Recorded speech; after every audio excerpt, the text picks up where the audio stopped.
Hello everybody, welcome to another stream. Doing my usual Sunday scaries. I'm doing something a little different because as you know on this channel I like to show off some of the weirder, more interesting little indie games that I've got in my library, and that's what I'm gonna do today. I have a little bit of a different setup going on over here, thanks to the Megabug for letting me use this wonderful boom mic here. So I'm free to sit back and relax while I get the shit scared out of me. My hair won't stay right. Fuck! Alright, whatever. Alright, so today I'm playing a game by a developer named Yames, with a Y. That's Y-A-M-E-S. And this game is called Growing My Grandpa. It's a point-and-click horror game. Let's fucking go. This is gonna be great. Let's do this.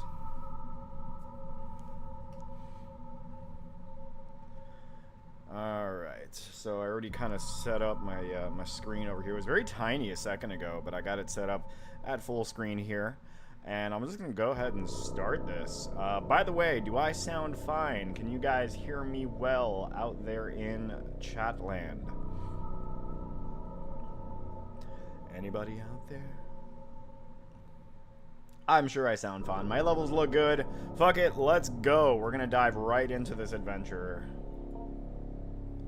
Would you like to view the tutorial regarding basic game mechanics? No, I don't want to watch the tutorial. No, I'm going to watch it just in case, you know. Designed to be played with the mouse. The input required of you is based around clicking the mouse buttons. Okay, I kind of would have guessed that, judging that this is a point-and-click game. Only when pointing indicated by the extended index finger can the player interact with certain menu. Alright, cool. Maybe I should have skipped this. Second cursor mode is indicated by the cursor's image featuring a hand extending all fingers. What does that mean? Do I see that anywhere? This mode concerns interacting with objects. Okay, so like grabbing things, right? You got open hands for grabbing things. To continue, please pick up the piece of trash on the right and place it in the trash can on the left. Oh, there we go. Oh, I see. Okay, picking that up. Placing that in there. That's it. There we go. Alright, that makes sense. Many situations in Growing My Grandpa that will require you to pick things up, place things, grab things, or give things. Don't be afraid to experiment. Alright, cool. Hey, L2, how you doing? What you doing? Just watching the stream?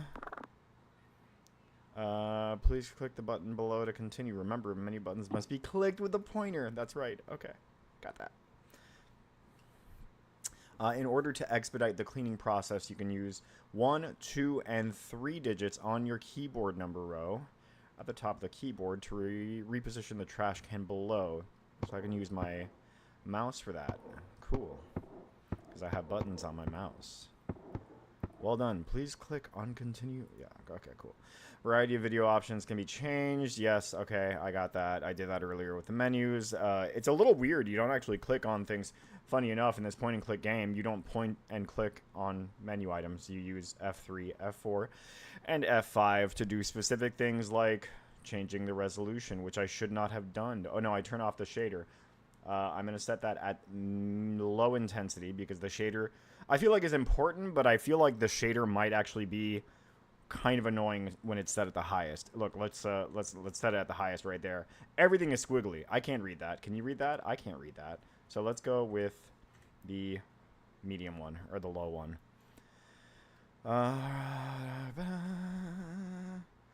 Hovering over the small question mark on the top right provides an overlay. Oh, I see. Okay. Alright, so that just answers questions. Good. Thank you. Thus ends the tutorial. Good. Thank you. I hope you guys are ready for some gross shit, because this looks like it is a body horror video game. Some of you in the chat may want to leave now. No, don't leave, please. It's fine. You'll be okay. I excused Adrienne during a music class today and spoke with her about her recent string of demerits.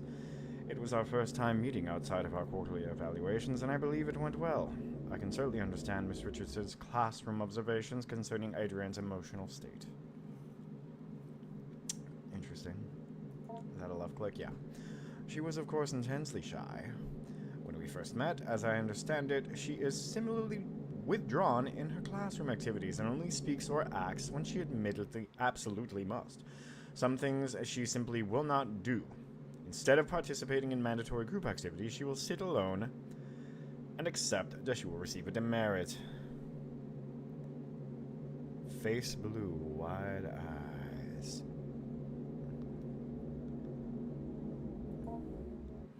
Before the meeting, I read Miss Richardson's parent-teacher report, which allowed me to estimate some about Adrian's home life. The parents are well-educated and come from a prestigious background, but they lack time to properly nurture Adrian. She is often alone, and when she is not, the parents seem to not understand the importance of warmth and affirmation when dealing with someone so young. Bad parenting, apparently. Apparently.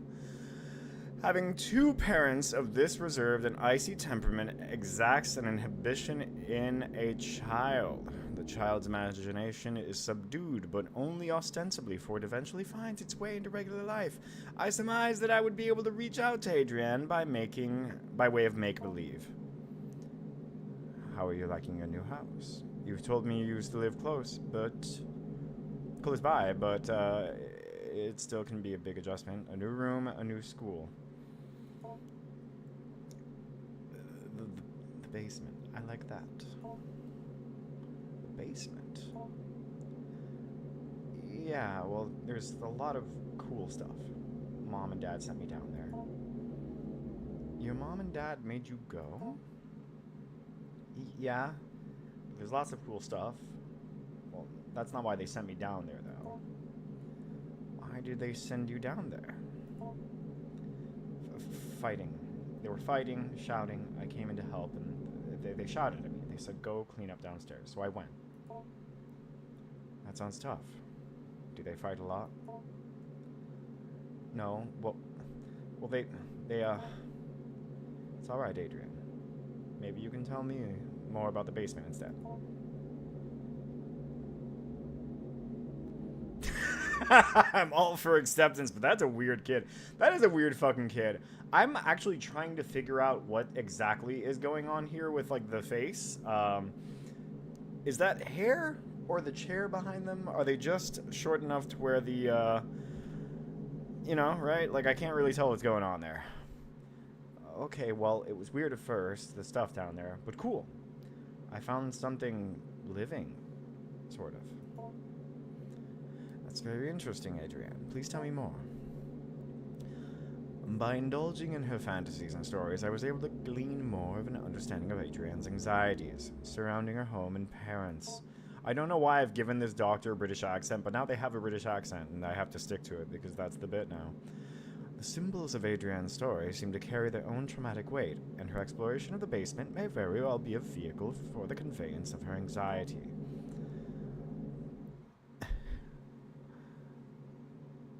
I mean, now that they looked like the chair might have just been big enough. I don't know. It's a little girl, I'm assuming. So, like, I'm assuming the hair is long. But, hey, can't make assumptions, I suppose. Yeah. I mean, yeah. I couldn't tell. Whatever might come of our next meeting, whether she will engage in similar make-believe, I will set down her story here. Adrienne's story begins with her delving into the basement with a trash receptacle and the goal of cleaning up. She discovered one of the walls was covered in plastic bags. She went to investigate, intent on tearing away whatever they covered. Trash bags. Grabbing the trash bags. I can't grab the trash bags.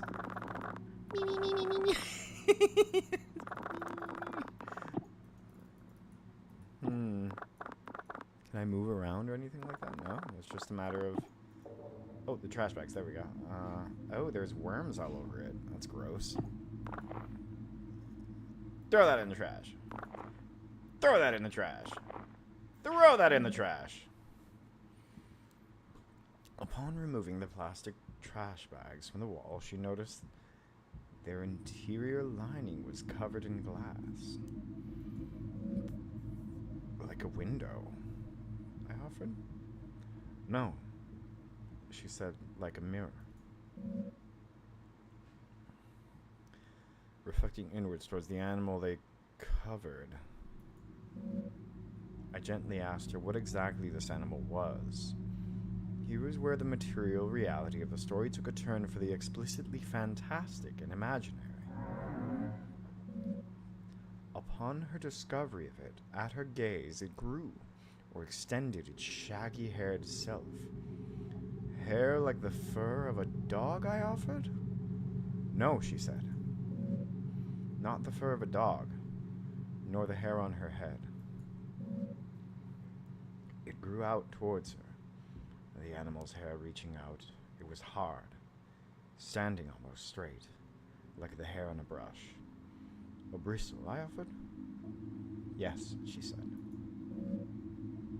She was very afraid at first, but then very curious. I asked her what else was in the room. More things hidden away, she said. Things of Grandpa's as well. I think my dog just farted. Oh, yeah, she definitely did. First, she found a hidden passage under the stairs. Inside were strange dolls, magic objects, naked, faceless figures. What's that sound? That's weird. I don't like that. I don't like that at all. I heard these cryptic utterances and merely nodded. In order to keep the game of make-believe going, I only pressed for details where I thought necessary. The faceless dolls could be a simple metaphor for the anonymity she feels in her own home. The hidden passage, I am unsure of what to make of that. The revealing of the concealed seems to be thematic in her fantasy. The door under the stairs is but one example. Can I grab it? I can't grab it. The smell. The immersion. Can you smell it where you are, B-Rad? Can you smell Jinx's fart emanating from my screen? Do I click on the thing again? No, there's nothing to look at there. So what else is in the room? Let's take a look at the room. There's nothing in here.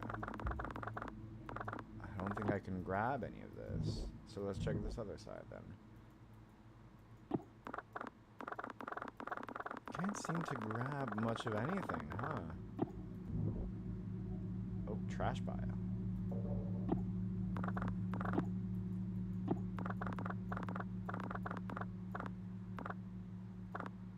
What is that? It's shiny. Don't seem to be able to do anything with that either. What's this? Oh, hey, what was that? Oh, I grabbed this gunk, whatever it is. Once she removed the panel and found the magical hidden passageway, she was very specific about what she took. She found a magic book, a magic doll, and a photo of her late grandpa. And magic glue. Oh, that's gross. Okay.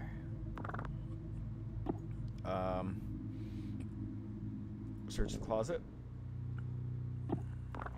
What is that gunk? A bunch of goop. So much goop on the ground. Disgusting. Oh, there's a note. Disgusting! No, what's the note say? Mr. R.H.D.? Mr. Bad? I don't know, I can't tell. Mr. Ph.D. Ph.D. the Ph.D. A photo of your late grandfather. Read now. Mr. Ph.D. Okay, that's what it said. On the reverse side of the photograph, there is more text. Good luck on your trip to the Urals. Stay warm. More gunk. Throwing that gunk in the trash. Oh, it's like I can smell the shit. Glue. Thank you. All-purpose glue. Thank you very much. Don't know why I would need that, but I feel like I might. Why would they give it to me if I didn't? Hey, another note. Paper, crudely bound together to form a book. Aren't we all, huh? Mr. PhD reminds me of played a game of Mothership, which is a tabletop RPG, a horror one, a long time ago with a friend of mine, and his character's name was Patrick Hughes Daniels, PhD, so he can call himself PhD. PhD. Greatest character ever made. That's just the Jinx. What, the smell? Yeah, I know, the Jinx is... she's over there. She's making a smell. Like a trash bag. Eurasian steppe, shamanism, and the fusiform gyrus. An interdisciplinary study in sympathetic magic. A dissertation by Jacob Hart. Read now. The impetus of the research was the recognition of particular pattern and fragments of documents relating to magic and magico-religious practices. You made that fucking word up. Magico-religious practices. Shut the fuck up about that. Numerous sources were drawn from commentaries on laws relating to the banning of sorcery and necromancy, compilations of folk charms relating to love spells, hagiographs. Oh, I don't know what a hagiograph is. I'm learning words here today. Of saints and their encounters with devils. The list spans many centuries and a great distance, from the Levant to the Khazar Khaganate, to the border of the modern nation-states of Russia and Kazakhstan today. From this paper trail arose a consistent account about a certain form of magic relating to the binding of demons to a sorcerer's will.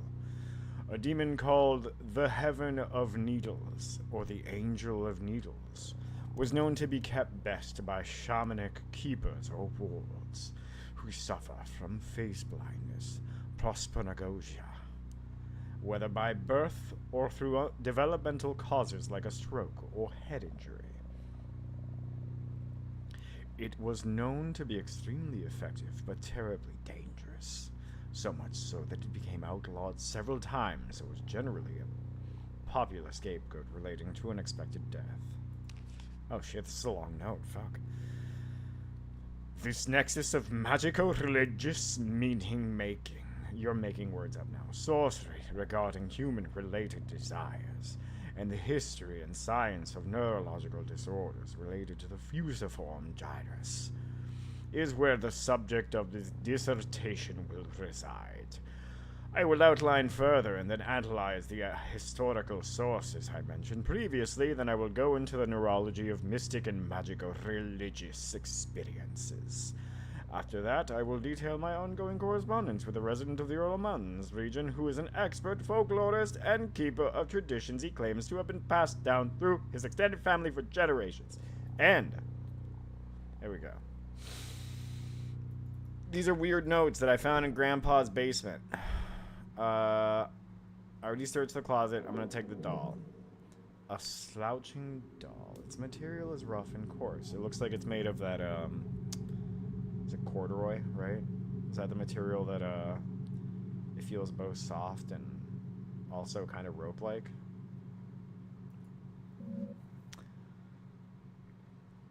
I interrupted to ask what she did with these magical, mysterious materials. Grow Grandpa, she explained plainly. And then, without missing a beat, she continued on with her story. Feeling this was a symbol, I stopped her again to ask what she meant. Somewhat puzzled, I did not understand immediately. She explained slowly. Grandpa lives in the cage in the other room. The cage behind the door. They grow people in the cage. I'm sorry, but what the fuck did you say? You grow people in the cage. Beep, beep, beep, beep, beep, beep, beep, beep, beep, beep. I like doing that. It's fun. Okay, well, let's check the trash pile again. Maybe there's something in the trash pile. I swear. There's gonna be something in the trash pile at some point. Betcha there is. Beep, beep. Okay, well, there's the door there. A hastily written note. Hey, why didn't... No, wait. Stupid. Stupid. Stupid. No. Wait, how do I read my notes? Can I read my notes? I didn't want. I tried to read the note. It didn't let me. But what the? All right, fine. Whoa. Oh. Hold on. There's various notes here. Lab orientation. Huh. Read now. 1. For the sake of university policy and the health of any future career you hope to have, you will abide by the non-disclosure contract you have signed. 2. Do not break the anthropoetic vacuum without my prior consultation and approval. Any anthropoetic forms brought into the enclosure area must not be left unattended. When not in dormancy, the samples will attempt to take anthropoid shells. Please see shell notes for more on that. What? Because none of those words, like, these are words that I know, but, like, not in the context they're being used. It's kind of weird. Anthropoetic forms. What the hell is an anthropoetic? James is so good at that. If you've ever played anything by James, he just makes an entire, like, universe in, like, a short little experience. I want to say this game is probably going to be maybe 2.5 to 2 hours, maybe, like, 5 at most hours long. But he's got some really great short form games. He's got one called Water Womb World that's maybe 15 to 20 minutes long. You can find it on itch.io. And that one builds a whole universe about, like, creation times and stuff. It's really crazy. It's a good little game, good little story, but definitely check it out. But he's so good at building these little worlds in these games that are just so minimal and basic. And also making them super weird and super scary. Note on experimentation 3 of 4. Ritual behavior with the sample, trading, bargaining, will result in dismissal from the project. The precise mechanisms of the exchange of symbols and gifts required for a request desirous, I don't know that word, desirous, yield, is not known, and even the anecdotal accounts of success are redacted and in violent death. Did I not read this note? I thought I did. Oh, and I just hit continue by accident. It's really, I wish it would just give you the option of, like, left. I wish left click was read, and then right click was continue, because I want to read them. Regarding growth cycles, every time Whiskers regenerates and leaves dormancy, it has to be logged as a new propagation. The sample's bodily existence cannot be redacted, i.e., a part cannot be cut from the whole, so there can only be one living propagation. Propagations are to be terminated after 5 weeks. Yo, what is going on in this shithole? Any further development puts us at risk. Termination procedures will be posted. All right, let me check the chat here. There we go. Will be posted and followed with extreme care. With all of that out of the way, I want to welcome you to the project. I look forward to working with you, Dr. Hart. Can I enter the door? Beyond the door, in the room, the cage was hidden, concealed in another cloak of inward-facing mirrors. Interesting that they keep using these mirrors to, like, lock it. It's almost like whatever it is that's in there is blocked by its own reflection, I suppose. I don't know. Or the way that, like, mirrors are viewed in, like, maybe magic as, like, a doorway, you know? Fascinating stuff. A hidden cage lined with mirrors. It's strange, almost poetic. The elaborate fantasy of self-reflection, concealment, captivity. Pull the top. If you dare. Wah! Oh. Wah! Trash. Wah! Oh, I can't rip that off. Wah! At the cage, she finally cast her spell. But it was confusing, she confided at first. She took the magic doll, the magic glue, and the photo of her grandpa.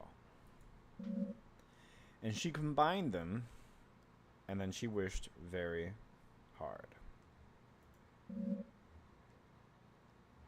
I can only assume in this fantasy that next her wish would come true. And what child's story would it not? The fuck? Sorry. There we go.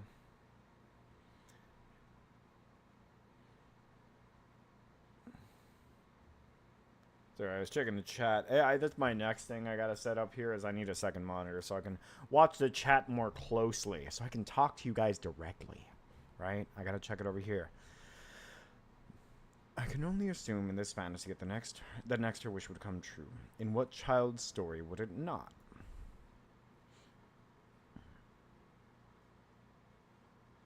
Where am I?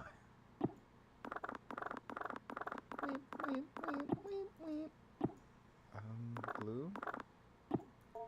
Use the glue? Particular human representation. Generic human figure. Oh. Oh, shit.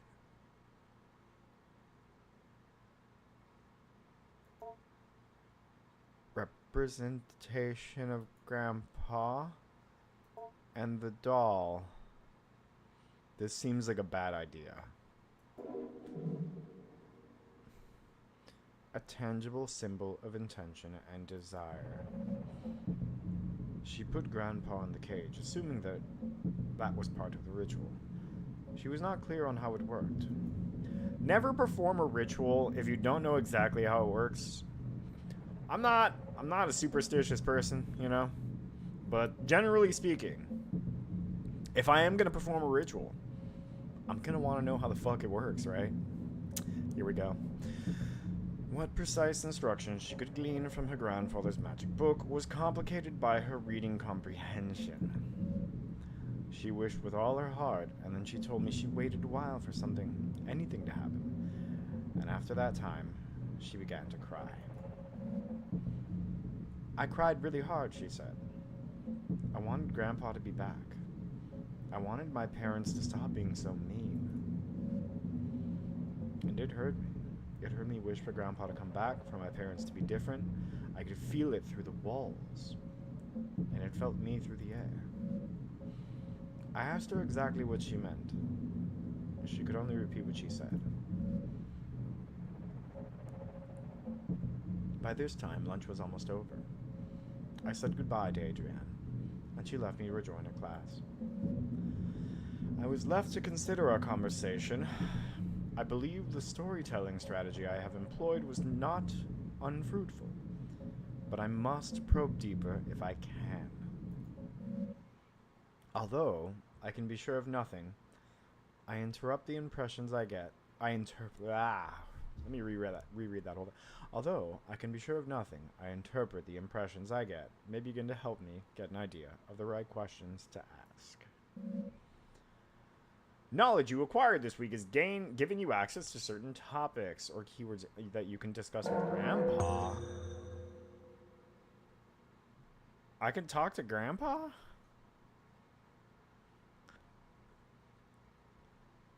You have gained the conversation topic wish. Consider discussing this when Grandpa emerges. Is Grandpa gonna emerge? That's fucking horrifying. Also gain the following keyword. Shell. Consider discussing this when Grandpa emerges. Wow. Week 2. How many weeks do I have to do this? How many weeks does it take? Did they tell me that and I wasn't paying attention? I read it and I probably wasn't paying attention. I met again with Adrienne in order to address her emotional outbursts in the past few weeks. It is our second time meeting, and while it is standard practice, I have multiple sessions with troubled students. As I assemble a report from the counseling department, I could not help but think, as we sat down in my office, that Adrienne, already seemed to show a remarkable change in self-esteem and confidence. And perhaps my and Mrs. Richards' estimation of her was emotionally disturbed was erroneous. The paralyzing shyness and withdrawn attitude Adrienne possessed last week was not entirely diminished, but she seemed to hold herself differently this week. However, this only lasted as long as our conversation pertained to initial introductory pleasantries. Good lord. Sorry. Give me one sec.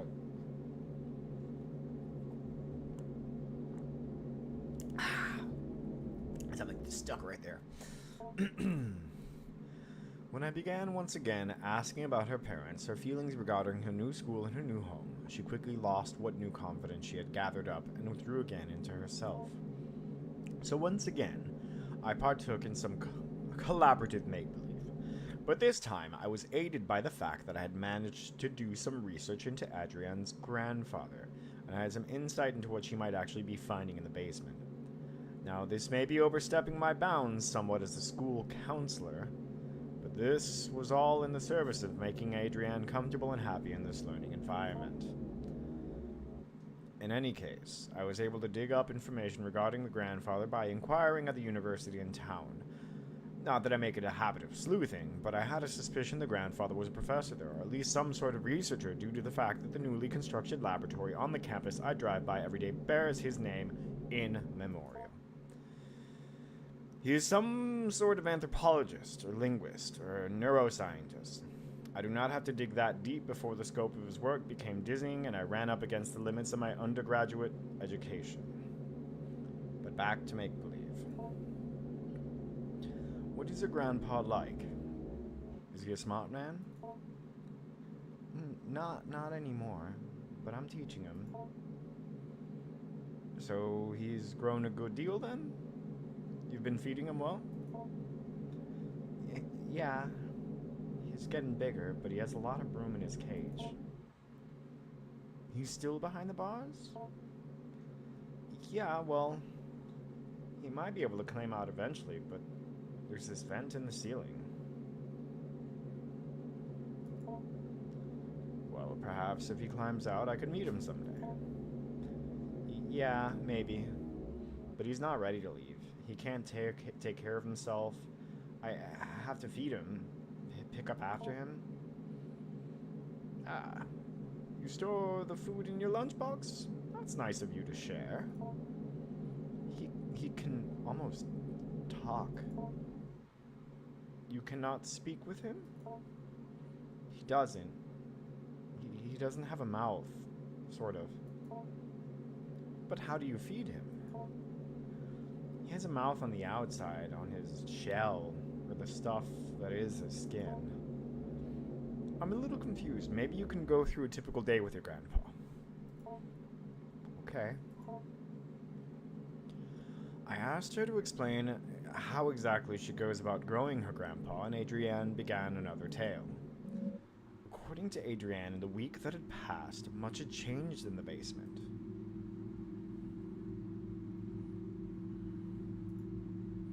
Oh, I see. There's a gap there now. Examine. The hairy thing that was here before is gone. That all it's gonna, yeah, okay. Oh, I'm gonna have to feed Grandpa? Is that what's gonna happen? You should go see Grandpa first. I should go see Grandpa first. Yeah, you're right. I guess. Hey, Grandpa, wake up. It was scary at first, she said. The way he moved. The way the doll's skin covered him. I wanted to interject. This somehow seemed inappropriate. But I kept listening. When I look at him, she continued. When I think about him, he grows and moves. It's like he's growing for me. So he's growing much bigger now? I asked. Yes, she said. Bigger every day.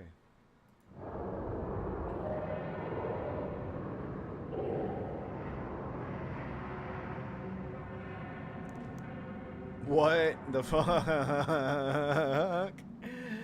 This begins the actual growing part of growing your grandpa. Beneath the doll's burlap skin, the follicles knit together what resembles a proper person, your grandpa. You are in charge of its cognitive development and diet until it's able to sustain itself. Oh, fun! It's a game where you grow your grandpa. Literally, I thought that was just the title because of generally what is happening in the story. But no, you actually have to grow him. Currently, you are observing Grandpa. Please click the arrow back button below for a brief tutorial on your duties as caretaker. Wow. Okay. Wow, there's a lot here. Here we can see a variety of options regarding growing your grandpa. Oh man, there's more to this than I thought. Highlighted in red are objectives related to feeding and teaching Grandpa. Important messages regarding Grandpa's recent activity will also appear here. I have to teach Grandpa words, and I have to feed Grandpa. What are acceptable foods?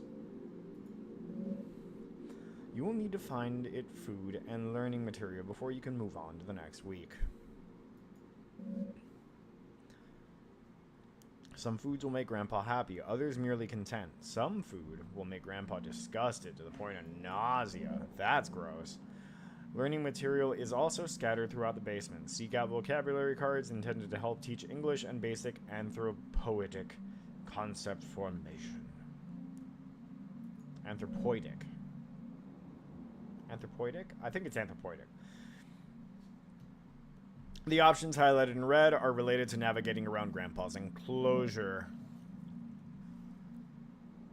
The go-to Grandpa option will let you perform all actions directly related to Grandpa: feeding, teaching, observing, etc.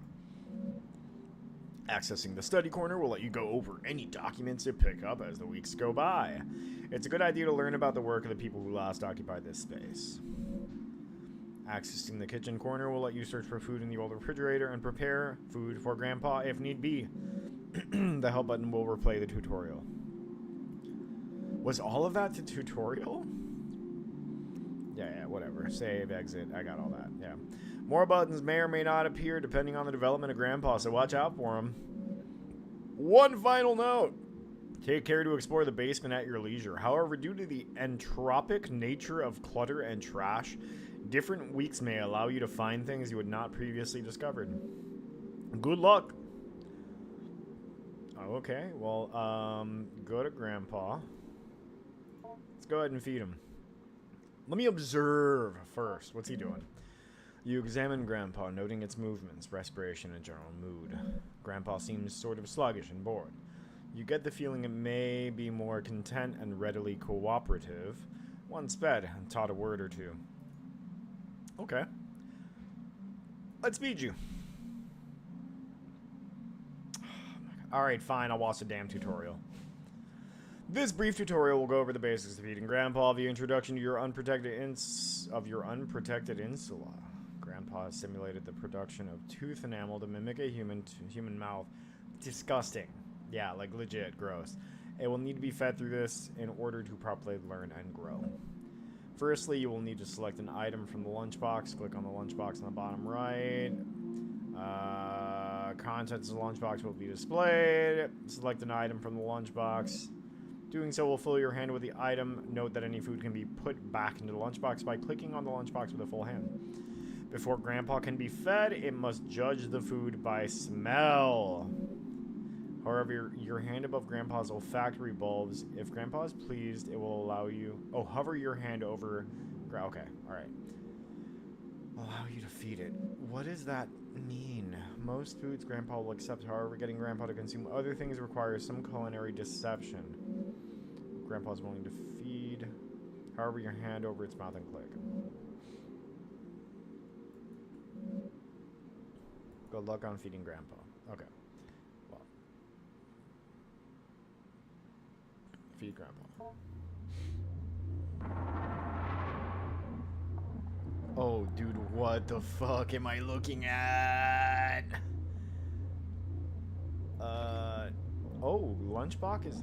Oh, shit, lunchbox is empty? Okay, never mind, Grandpa, I'm sorry.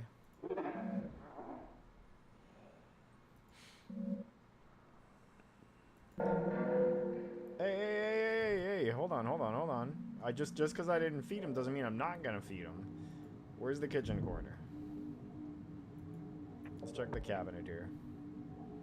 Examine. Slouching under the weight of rotten refuse. Cabinet. What is all this shit?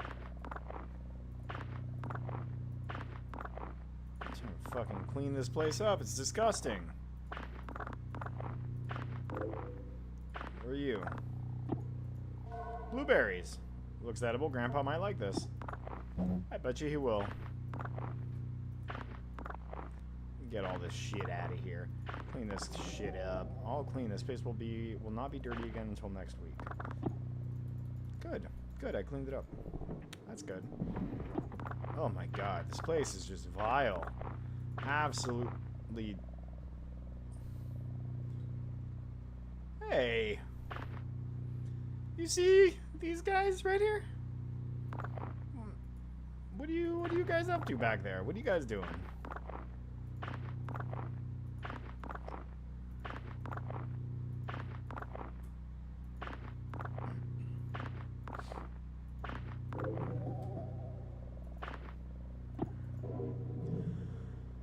An account of an acquisition. Read now. Before we begin, he had us all cover our faces completely. An earthenware pot was redacted, and on the inside, as we stole brief glances, it added we could see the interior was inlaid with mirrors. The redacted gave it small pieces of dough, spoiled food, chicken feed, redacted, keeping it content. I wonder what the redacted was, that last one. The keeper gestured toward the small bag where the food composted, and told us to be careful not to feed it any meat. I asked if the rotting food was enough to sustain it, how it might have gotten nutrients from any of this. The keeper regarded me seriously and said it did not matter what it was fed. The act of feeding itself was what mattered. The act of eating flesh is another act, however. He then gave me another series of grave warnings regarding not keeping any animal-derived foods near where it might be keeping it. Where I might be keeping it. I don't like that. Bottom drawer. Oh, it's locked. Can't get in there. Alright. Cool. Let's see if there is bulbous growth. Something appears to be growing from the wall. Take a closer look. Pulsating a sac. The slimy membrane that is its skin seems to contain something. I might be able to open it with a blade. Trash. Well, I don't have a blade. So why don't we just go ahead and feed Grandpa. Kitchen corner. Search the fridge. Lettuce. Grandpa might like that, right? Like lettuce? Brown banana. Okay, I got some stuff for you, Grandpa. Prepare food. Soft. Oh, okay. Alright. I don't have anything particularly unappealing. Go to Grandpa. Feed Grandpa.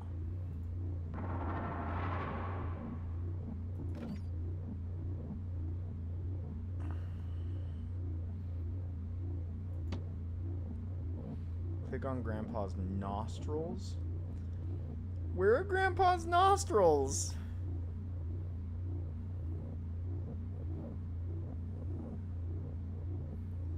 Left of its mouth? What?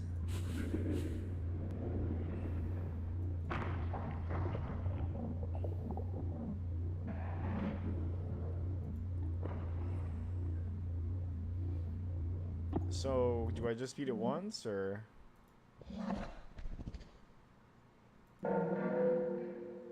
Okay, alright.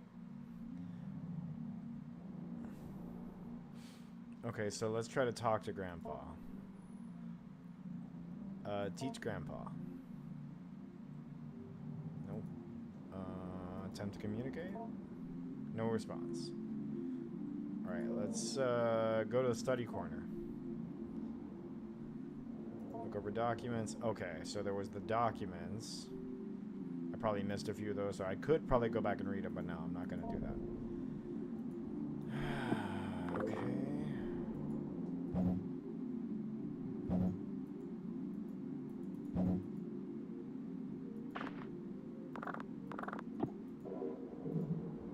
Set of procedures regarding disposal, internment. Okay, you've gained the conversation topic, biohazard bin. Consider discussing this with Grandpa when he emerges. Okay.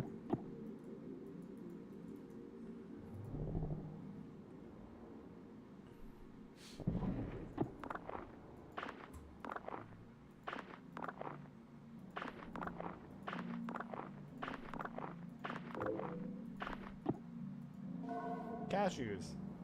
Grandpa might like that.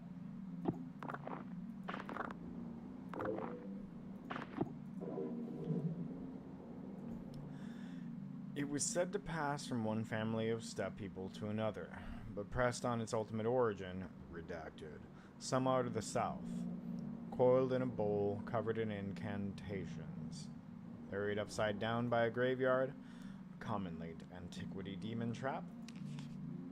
The keeper, an elderly man in failing health, was ready to expound on about the dangers of the organism. But when I asked more pointed questions about the history of the acquisition, I was given curt responses that had a way of circling back to okay, blah, blah, blah. Alright, that's great.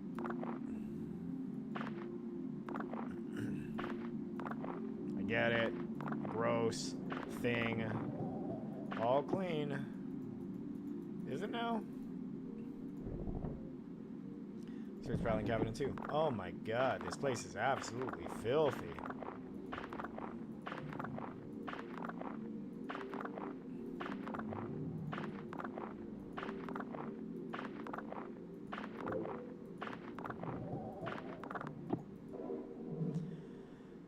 Vocabulary card, Grandpa.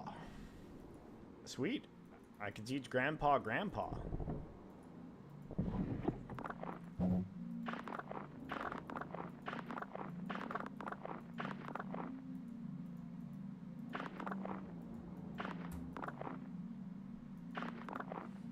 There are so many piles of shit in this place.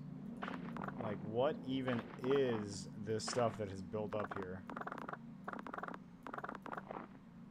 Are these all...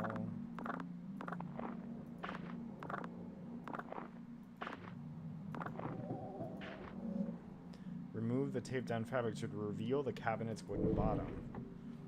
Oh, hello. A note regarding cleanup procedures. To my colleagues, I don't mean to be overly severe in tone, but Dr. Hart's work is very important, and the material we are working with is potentially very dangerous. I will be handing out a copy of this note as a reminder to everyone. I'm not trying to single out any particular person out, but we all have misconceptions about the nature of this project from time to time. With that out of the way, here are some things to keep in mind. 1. The active growth must be thoroughly terminated via the correct procedures, at the very least 4 weeks after dormancy is interrupted. It doesn't matter what you've done or haven't done regarding tests or procedures or how much the anthropoidic vacuum has been disrupted, we are not ready to go beyond 4 weeks at this point. A step-by-step guide determination has been posted by the enclosure wall. Please, please, please do not place the educational posters over this posting. 2. Do not disrupt the anthropoidic vacuum without Dr. Hart's prior consultation and approval. In case of any emergency where the vacuum is disrupted, put on your equipment and begin the lockdown procedure. Make an extensive note of when and how the breach occurred. If you find the habitat empty, page Dr. Hart immediately, but do not attempt to speak with anyone else. This thing can get very smart. I'm sure you're very well aware of the stories we heard on our acquisition trip. The greatest caution should be used when dealing with a potentially aggressive mimicry scenario. Please seek me out if you have any more questions, William. Shit's about to get weird. All green. Let's see what's this. Notation regarding sample exoskeletons. Read now. Research participants, please take note. Each growth from a cycle does not require a shell, but you may find the sample. Often try and seize an opportunity. Seize on something somewhat flexible it can grow into, along with any desirous yield it may generate. Or else it will move from one shell to the next as it outgrows them. If the small amount of time I have spent with it in preparation, I've noticed it tends towards human forms. However, we should keep a tight lid on the anthropoidic seal in order to be cautious before we begin to experiment with exposing its long-term anthropoidic stimuli. Dr. Hart. Alright, Dr. Hart.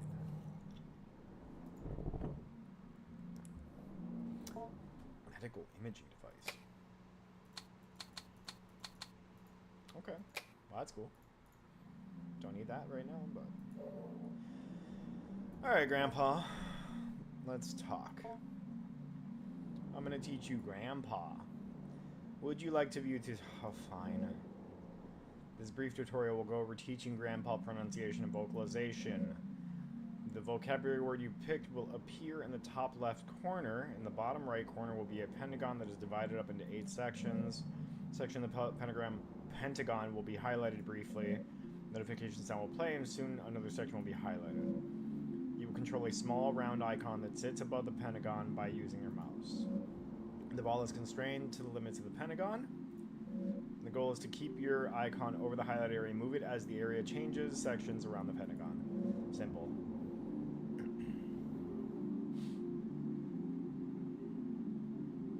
To turn red. Keep hovering over the... Okay.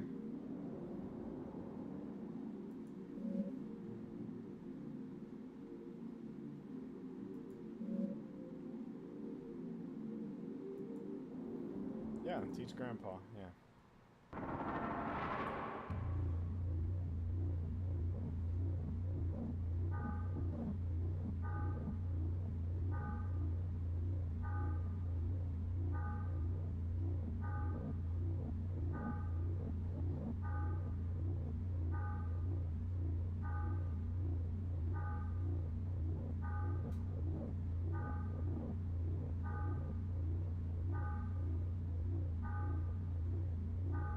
Wait, I'm confused.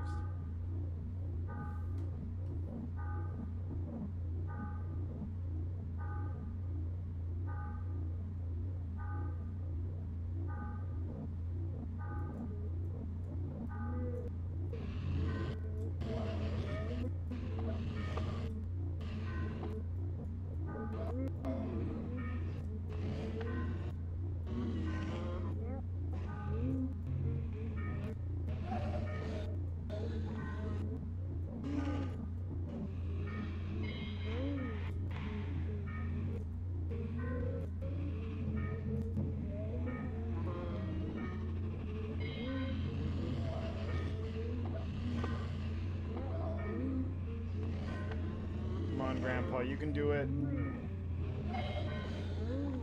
You can do it, Grandpa.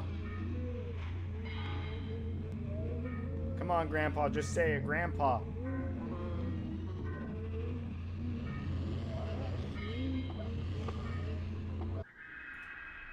Deep within Grandpa, strange membranes.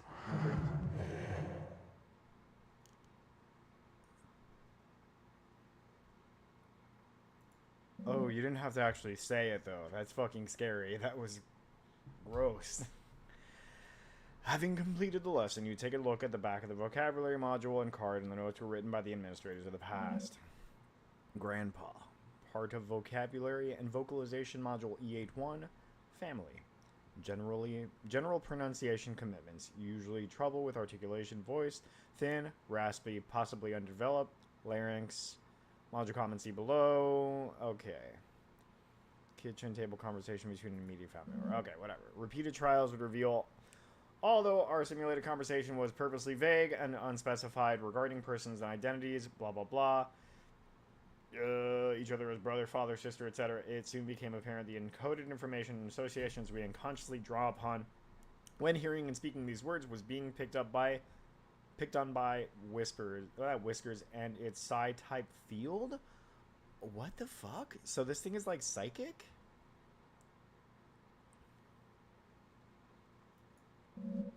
As soon as the simulation ended and we left the enclosure area, William let me know that Whiskers was almost certainly drawing from encoded memories of his late sister, mapping out exactly what regions and centers of the neural activity were intercepted by the psi-type field. Will take extensive neuroimaging, but what we do not have at this site currently, we only have less precise portable equipment. However, your experiences so far are eerily in line with folk knowledge and folk explanations regarding the being's access to desires, and we can begin to infer it has access to certain portions of the limbic system and ventral temporal cortex. You step away from the bars and store the module card at the documentation table. Okay. I guess let me try to communicate. No response. Observe. Okay. More content and readily. Okay, once fed and taught a word or two. Alright. So, maybe I can feed him more?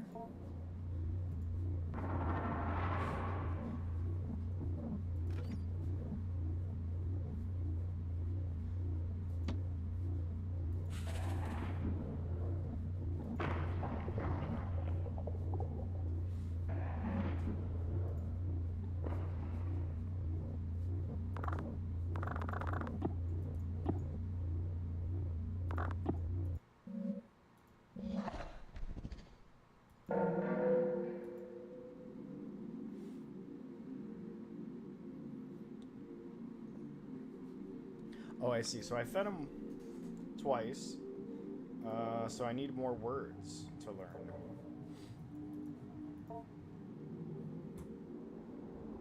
Go to study corner.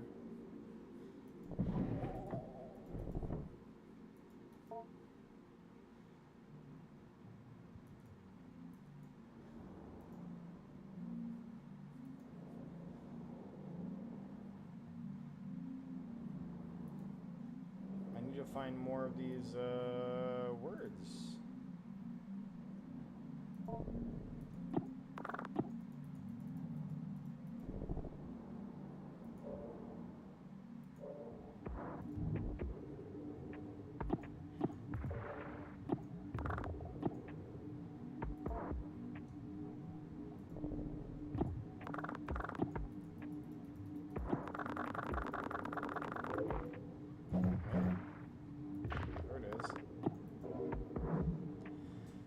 Folder full of radiographic images. Okay, so I will take that with me. Search trash pile.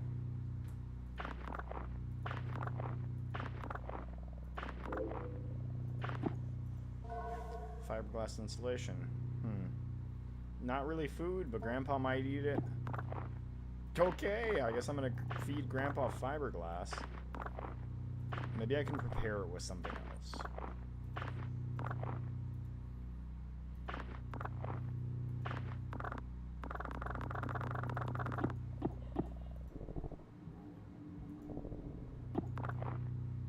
Oh wait, there's more trash. Can I search it again?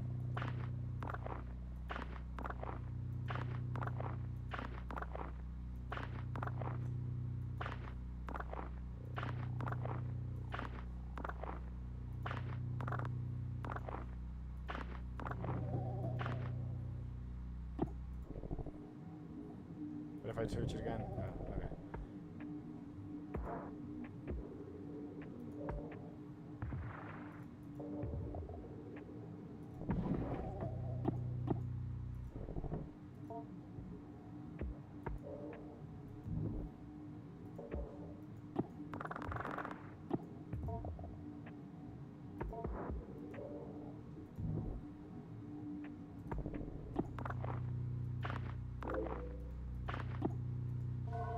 Corroded battery.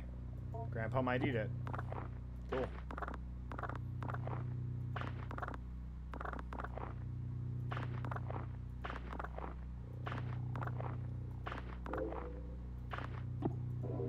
There we go. Hello. I'm gonna teach Grandpa a new word. And it's gonna be super weird and gross.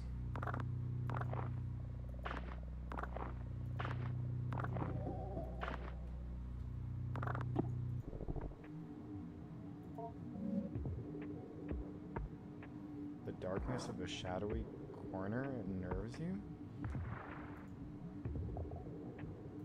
Oh, I don't like that.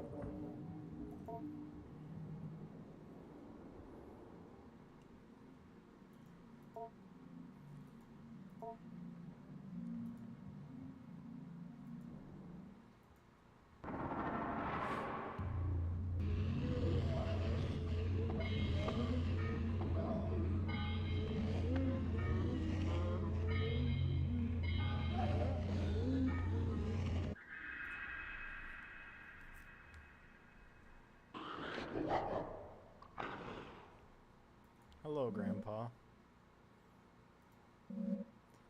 Yeah. I'm not gonna read all that. Alright, I read Grandpa the words. Let me end week.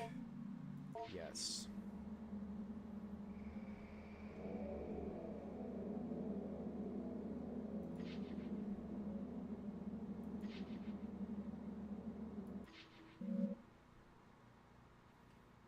New conversation topic to discuss with Grandpa.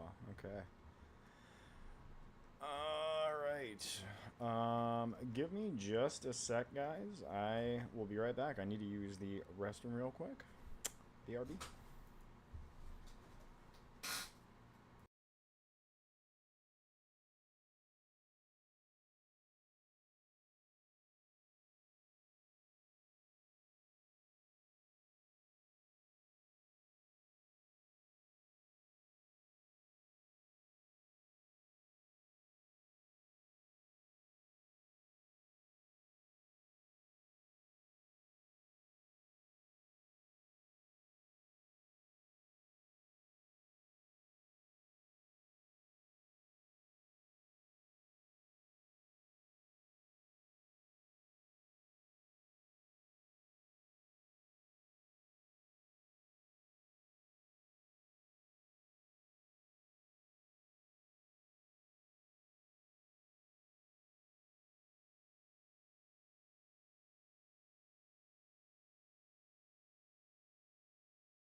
And we're back.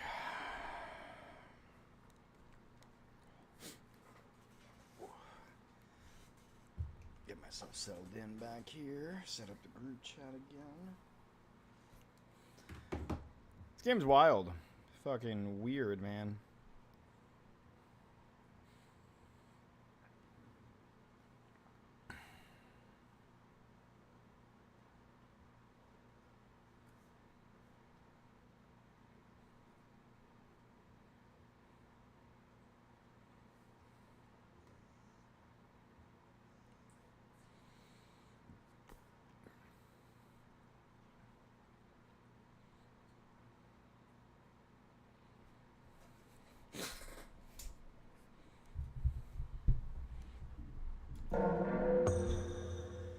Okay, again, new conversation topic, language. I wonder when Grandpa's going to emerge. Like, how many weeks is it going to take for Grandpa to come out of that shitty little cocoon?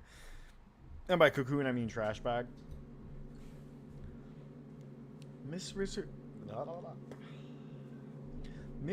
approached me the other day in order to remark on Adrian's development. She noted how much more at ease she appeared when called upon in class or when asked to participate in a group exercise.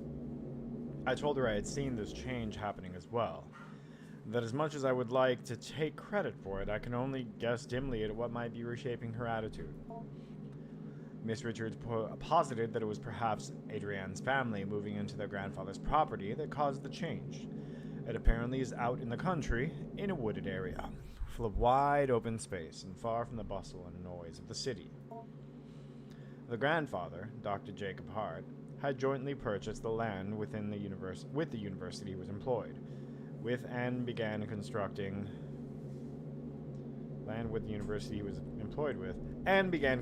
what was intended to be a satellite campus for the burgeoning psychological anthropology program he had a hand in establishing. This game has come up with so many words.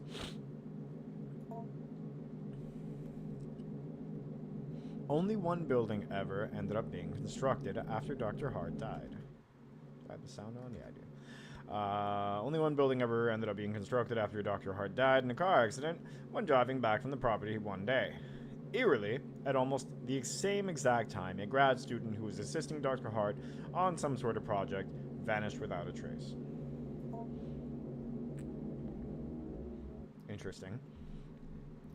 The property sat in disuse for years, as it was tied up in legal battles between Dr. Hart's next of kin, the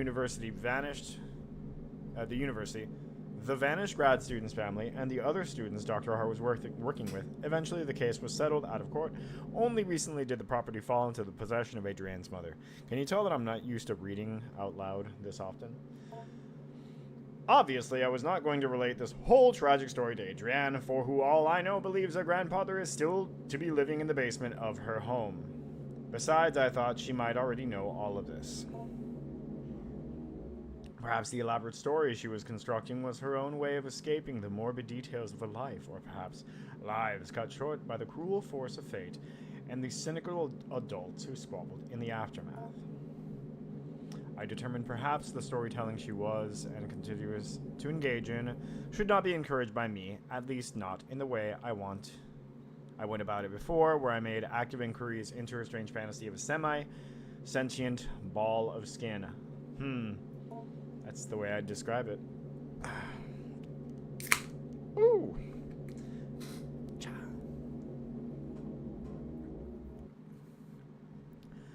When I saw Adrienne, I did not bring up her grandpa or ask questions about his growth.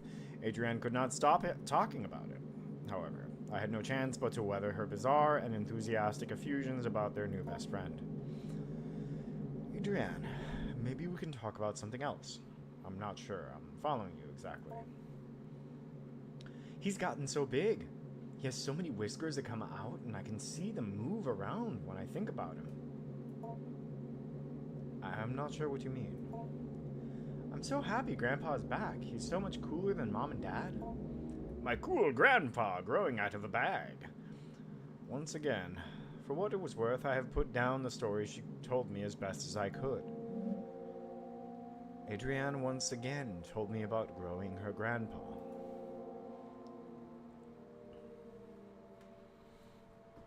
Okay. Everything that was here is gone before, right? Clean up a little bit before we go talk to Grandpa, right?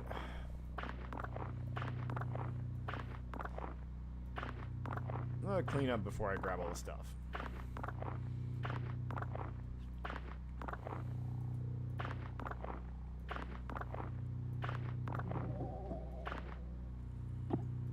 What's that, a kiwi?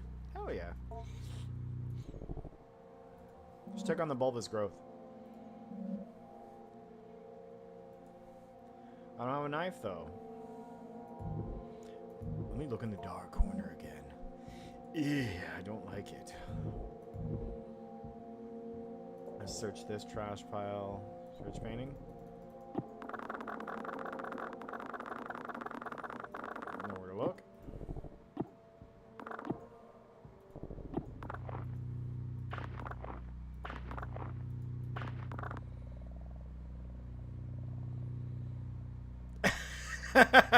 L2D2. I mean, at this point, I feel like he needs to make a home visit. 100%. I mean, I don't know what time period this is set in. I don't know. Yames' games are always set in some weird, I don't know what like bizarre time frame that they're usually in. So yeah, I mean, I don't know if this is set in like the early 20th century. I mean, there's, I would say like the 80s. Let's say like 70s or 80s, right? How good is you know, social work or like home care at this time period? You know, as far as like the social workers in the school and all that talking to the kids. Like I mean, I feel like they would let it slide, you know. I feel like it's probably bad enough at this point that they would probably just let this go. Grandpa might like a potato. I think so.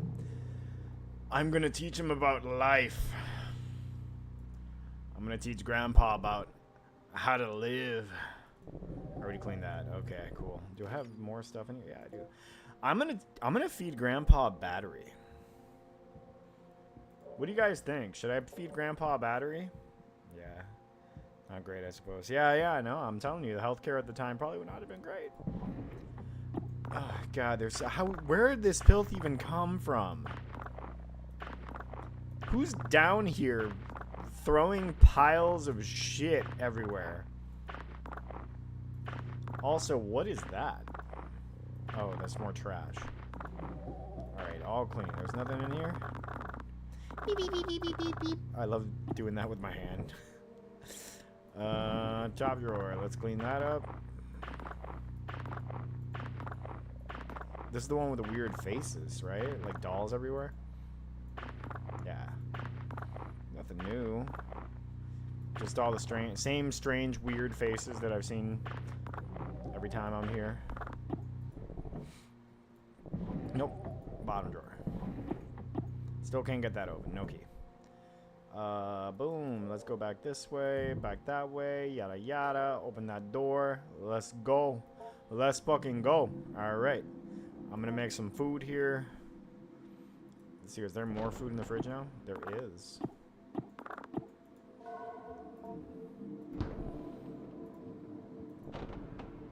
A strawberry.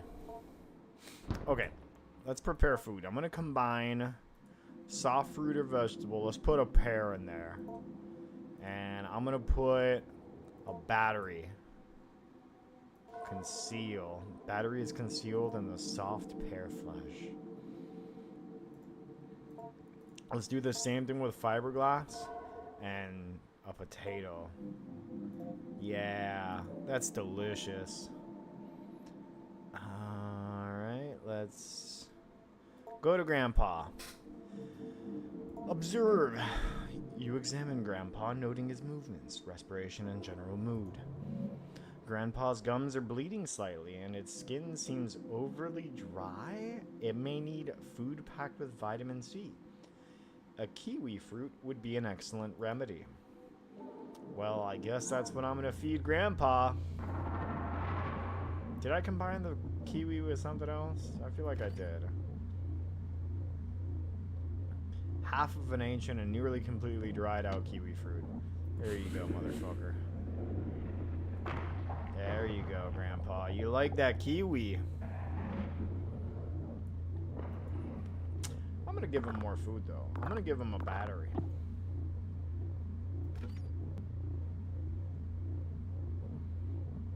Let's try a battery.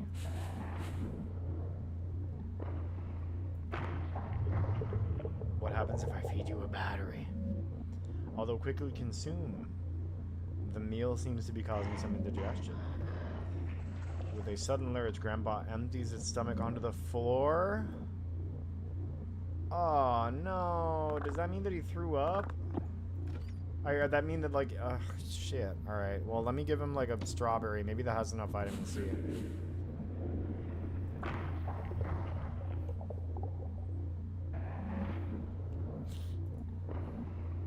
I'm gonna give him more food. You want lettuce?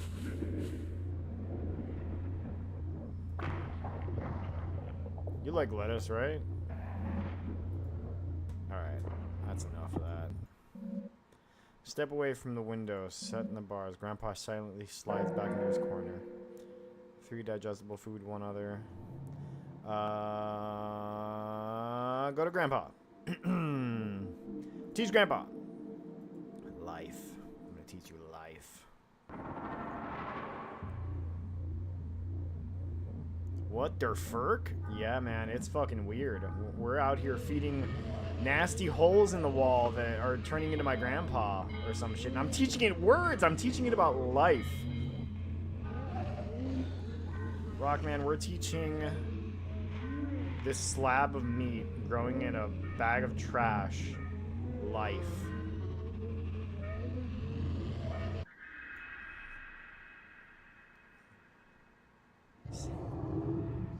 Beautiful voice. What a beautiful voice. Excellent. This game is fucking gross. It's fucking disgusting. What's written in the past? I'm not going to read all that. Week 3 of growth.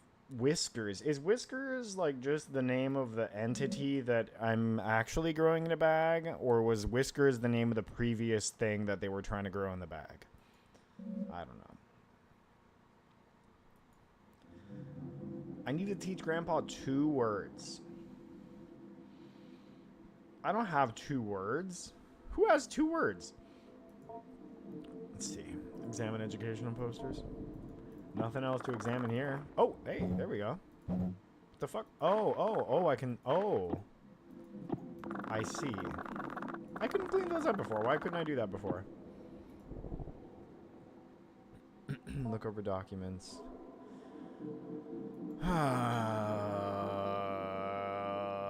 I don't have... I taught him hello, right? Right? I teach him hello? Pretty sure I taught him hello. Let's just in case. Let me just teach him hello again. Go to Grandpa. Teach Grandpa? No new... Okay, so I already taught him that. Grandpa up here. Let me try to communicate with it. Oh, shit. Grandpa accedes to your request. It approaches the bar and begins to unknit its skin. It said something about... When did it say something about examining its stomach contents? It might have said that. Oh, when it threw up. Yes, it did throw up all over the floor, but I don't think I have the option of checking the vomit on the floor. I was more annoyed that it threw up the vitamin C that I had given him, you know, because it was obviously in need of vitamin C.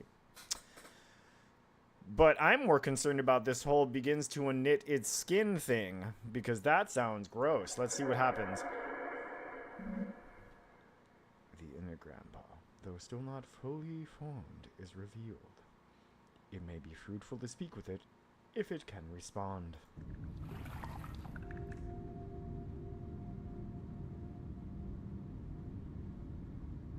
Ew. Ask it about Grandpa's shell? Hi, Grandpa's shell. Grandpa still struggles somewhat to speak due to its underdeveloped tongue, mouth, and jaw. Look at the little jaw and the eyes and the nose. It's so gross. What the fuck? I didn't see the option L2. I'll check it now. When I go to visit, I will check it out. However, it manages to rasp out an answer. Something. It's a growing. My skin is now the doll skin. My skin is not like your skin either. Although I suppose it would sound like the whole time, like I would, right? You know?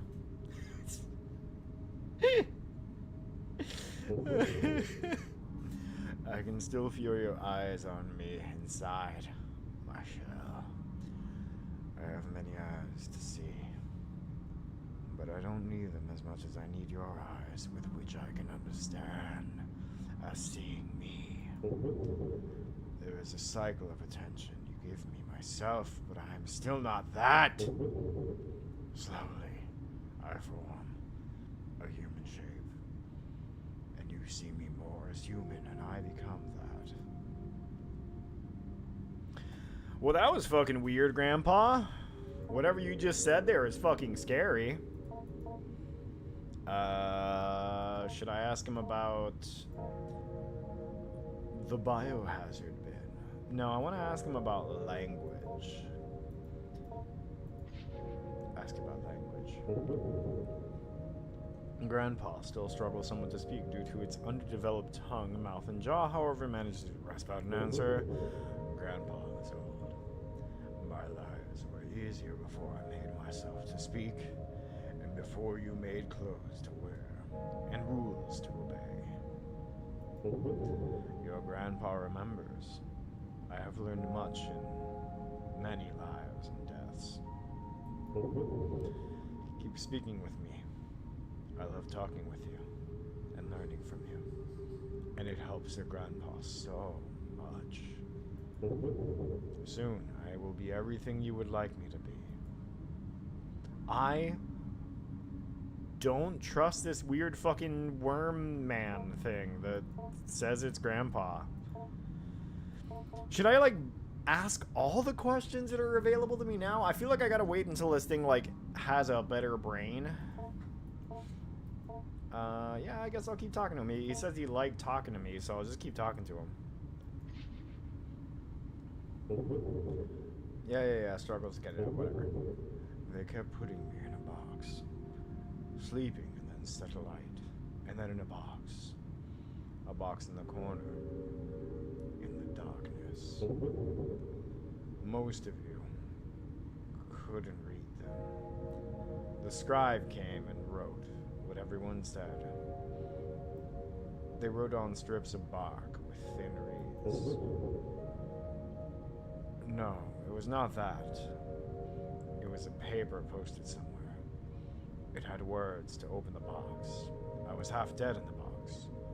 The part of me that dies was put there for a long time.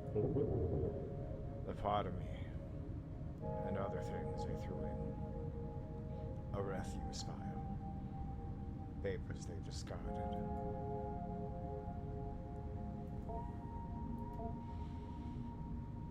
Ask about what?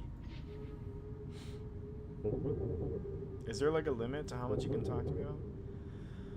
Hunger is not enough. On the walls of the caves, the Autarch can be hunger transformed. Desire is fulfilled by pain.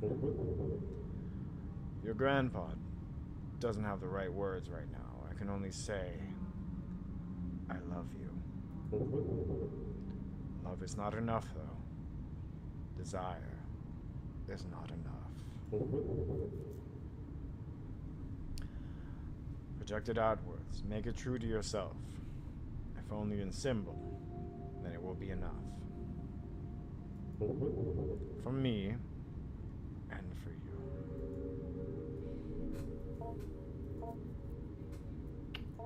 Yeah, it's everything. I asked about language. Did I ask about the biohazard ban? I did. Goodbye, Grandpa. Grandpa silently ascends back into his shell. Examic stuff. Yep, you're right. It's right there. Oh, there's a key. Well, look at that. Thank you for the backdoor gaming, L2. Backseat gaming, not backdoor gaming. I meant backseat gaming, I swear. Don't judge me. Still somewhat wet.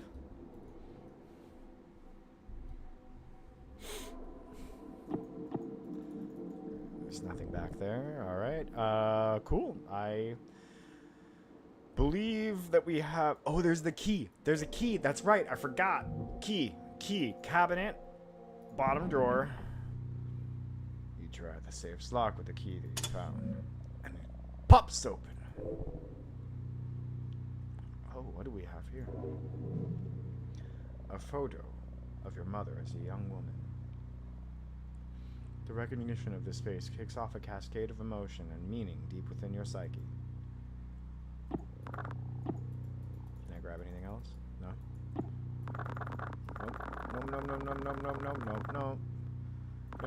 No.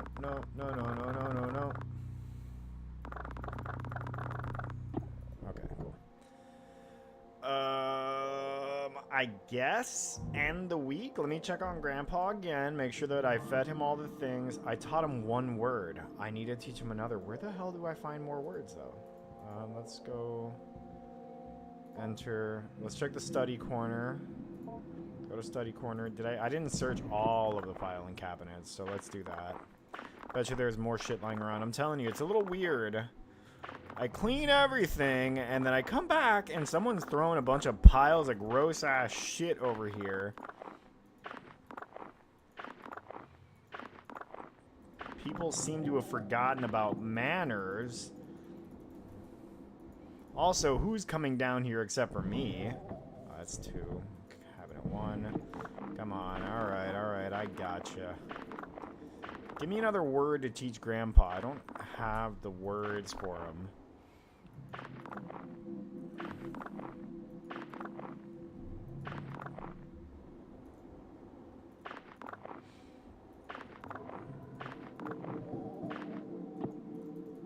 Nothing. Wow. Amazing. That's clean. You slip the radiographic images you found onto the machine's display.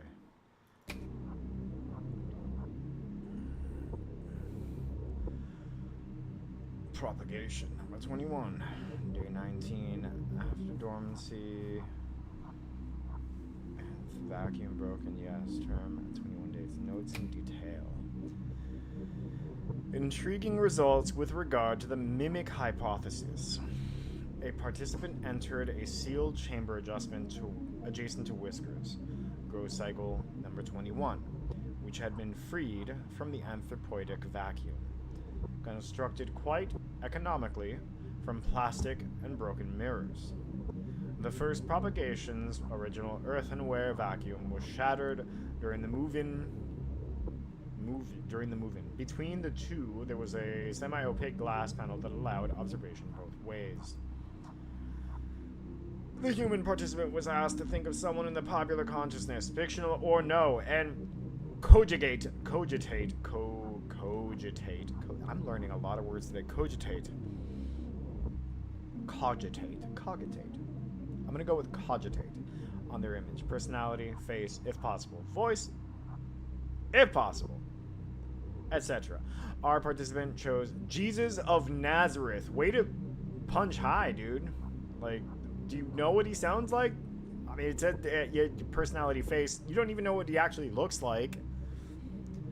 Just seems like a bad choice. Weekly repeated exposures to the participant's imaging propagation number 21. Imaginings propagation number 21. Began forming what resembled an anthropoid Nazarene in the fold of its spines. How horrific is that?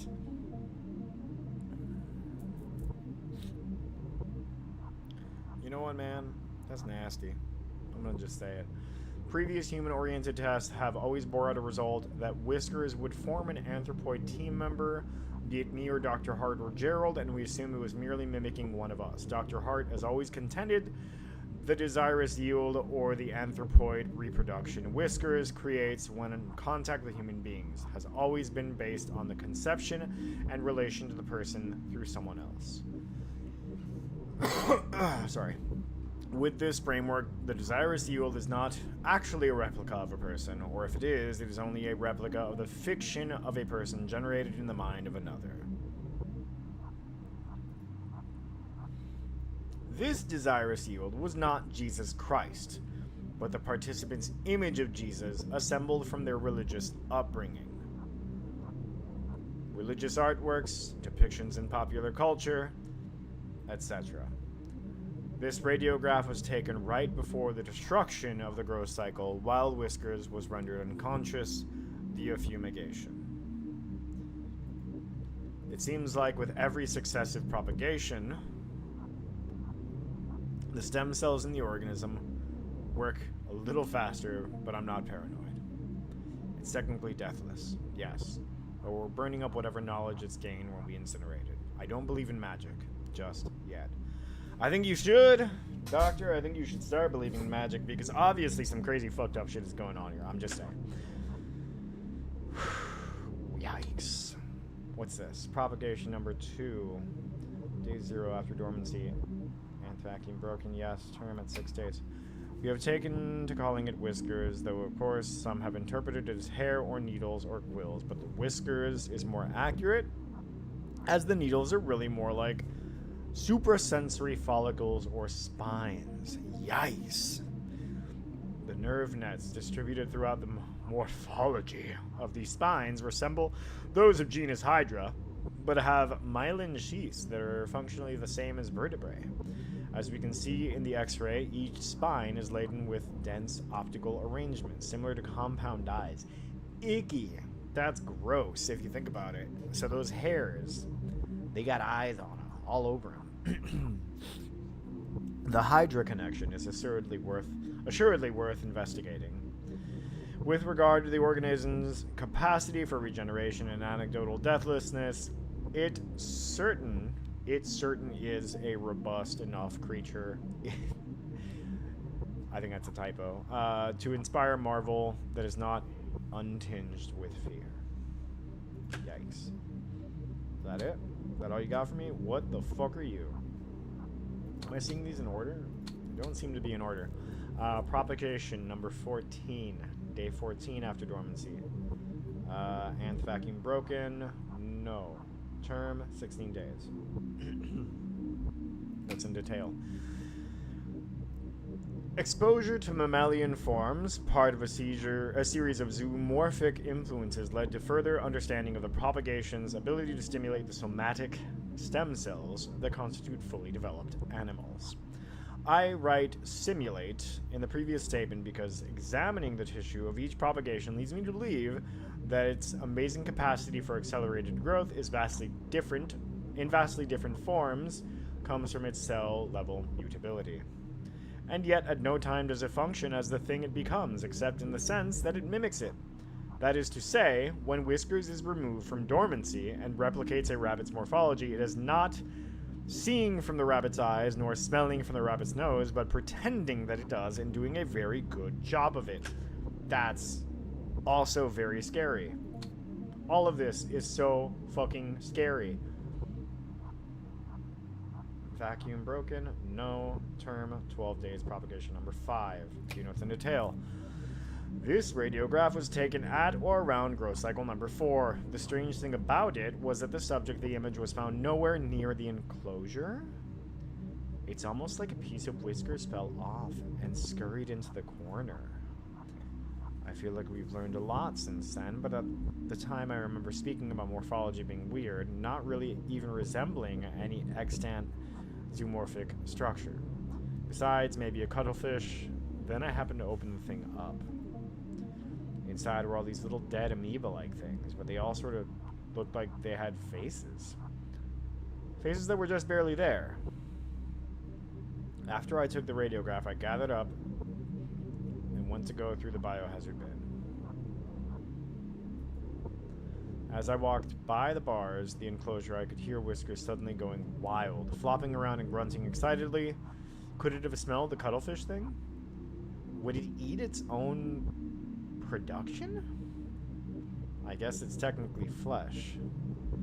This is beyond the scope of the project, but it could be that without the stimulus of an active brain, and more specifically a healthy and active brain capable of face recognition and theory of mind, Whiskers begins to pull whatever it can from the limited data available to it. Again, this is not our focus at this time, but I left a note for Dr. Hart just in case he wanted to take a look. Okay, that is all horrible. Man, I don't even know. I don't have any more notes on words that I could teach it. I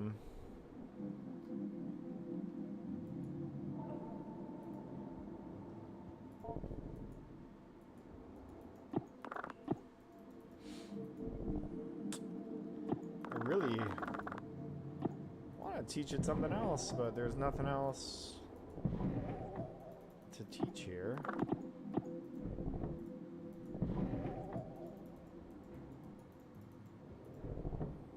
Remember documents back. Explore the basement. Already looked through the trash pile.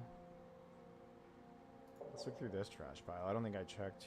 Did I? I already checked through here, right? Hey, what are you? Simple paper doll. This might be useful in the construction of magic symbols. Why not? Hey, there we go. Hey, a new word. Cool. Keep looking. I'm gonna clean this shithole up.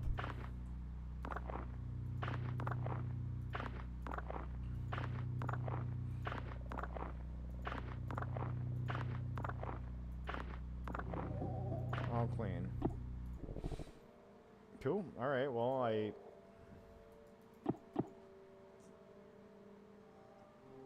What the fuck is that?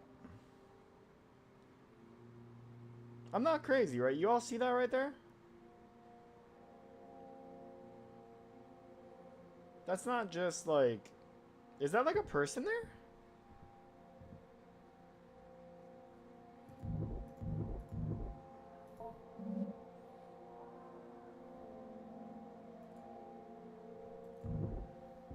I don't like that at all.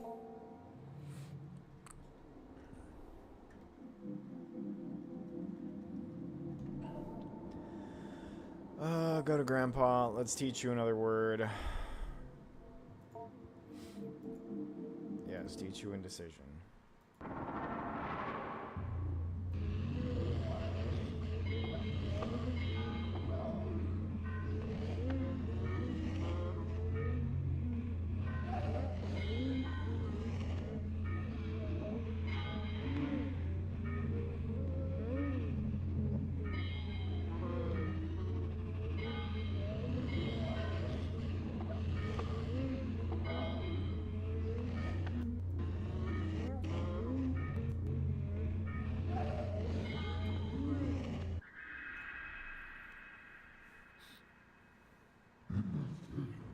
Oh, man, that is getting better.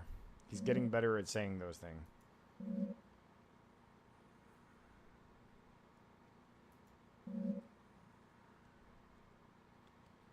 Control. Oh, God, I hate this.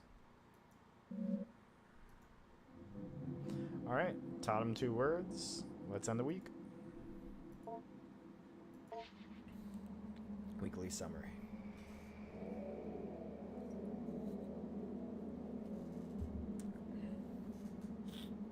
Oh, I gotta click. Food acquired: kiwi, potato, pear, strawberry, concealed battery, and concealed insulation. Okay. Documents acquired: vocabulary card, life, mom, paper doll, and indecision.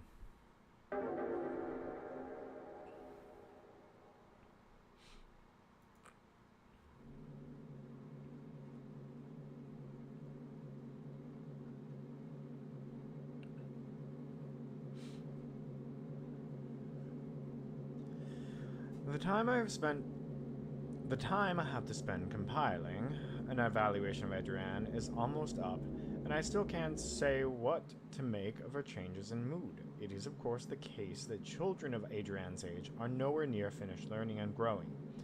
I may have to simply be happy that Adrienne was able to improve her attitude. However, something in the odd and occasionally grotesque stories she continues to bring up with me still strike me as meaningful. How has your week been, Adrienne? Grandpa's almost ready. He's almost finished. Well, sort of. He's almost as big as his shell now. He has a face, he can talk pretty well, and almost has legs. I see. As before, I have put down the story she told me as best as I could. Once again, Adrienne told me about growing her grandpa.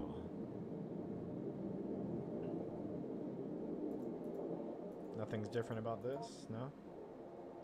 Cool. This pile looks the same. Can I use the key to cut it open? Technically, I probably could. Let's grab all the trash. I'm going to clean everything up first, and then I'm going to go talk to Grandpa. I will say this game is a little heavy on the grabbing shit from the floor minigame. I kind of wish that maybe they kind of spread this mechanic out a little differently. Maybe had other methods of cleaning shit off the floors. But hey, I get it. This isn't really food. Grandpa might eat it, however. I don't understand what the point of feeding him non-food things is, because I feel like last time I did that, he threw up everywhere. Let's check the trash pile here. I want to search the painting again. I'm constantly searching the painting. I don't think that I can do anything with it, but it's worth checking. Search trash pile.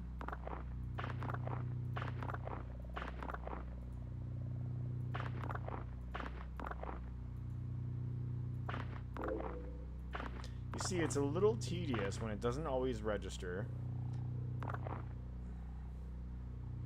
I know I found the key earlier, L2, but I already used it to open up the, like, drawer. And all that was in there was a photo. Looks edible. Grandpa might eat this. Okay. Yeah, all that was in there was a photo of, like, my mother.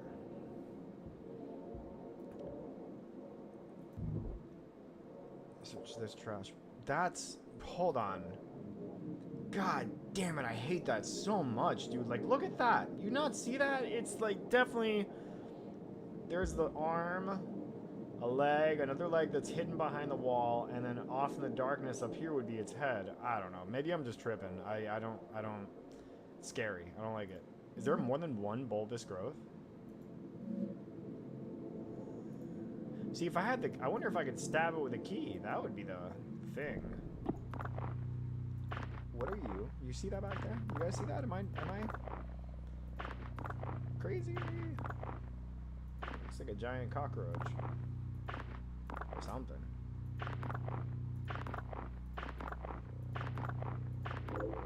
There we go. Symbol.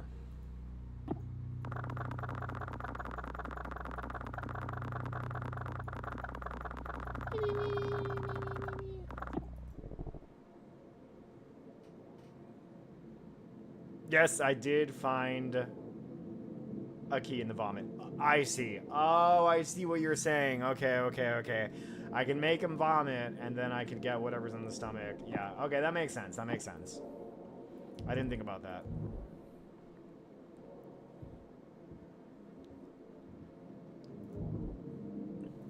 You are 100% L2D2. In that case, let me go ahead and, well, let me search here first, find some stuff. There's some stuff that you might like. Search upper fridge. An apple. Looks edible. Grandpa should like that. I guess I'll feed him a piece of soap or something in the apple. Conceal. Cool. Hopefully you won't notice that. Alright, go back. back. Let's check the study corner again.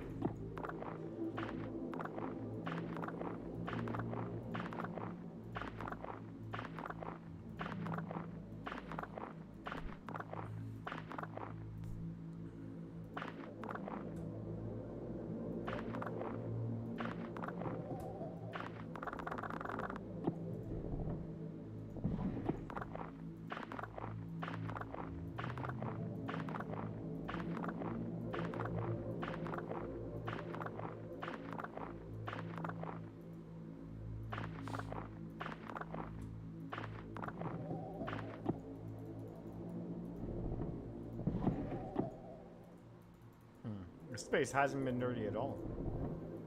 Is this all the medical imaging that I can find? Yeah, that's all the stuff that I found there.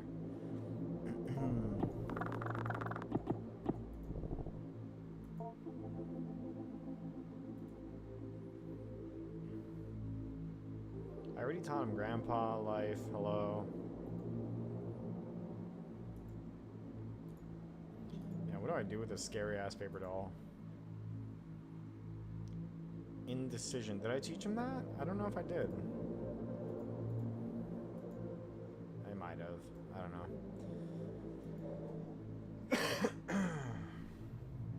Okay, so let's give him food first. Let's feed Grandpa first something that's gonna make him throw up.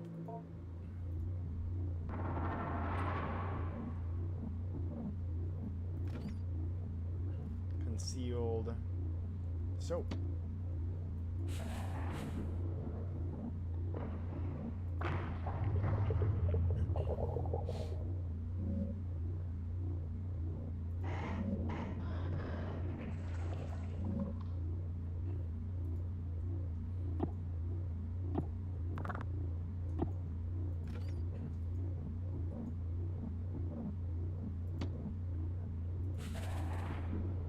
Grandpa finds this palatable? Okay, good.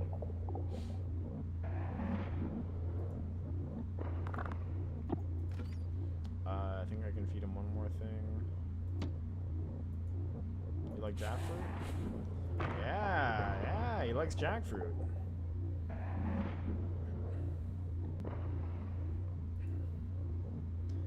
Alright. Step away from the window. Grandpa said yes.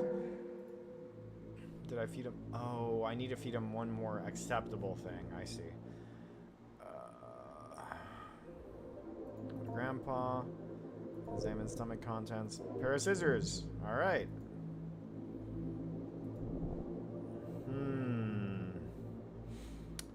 Let's go back over here.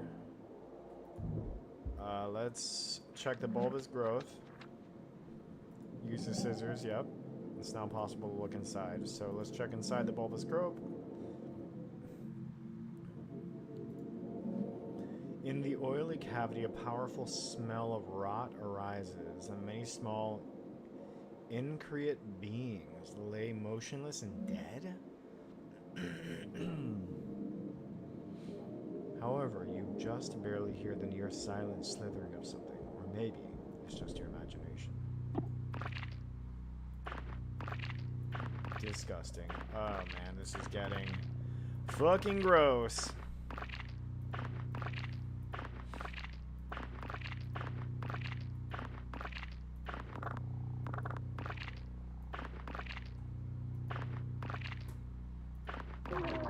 Oh, Jesus Christ.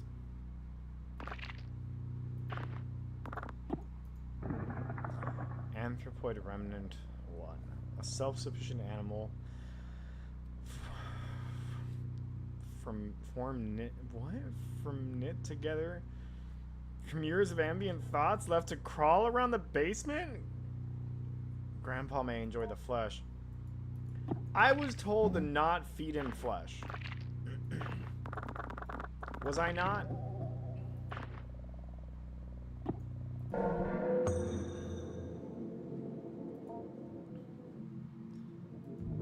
Like, was I not told to not feed Grandpa flesh?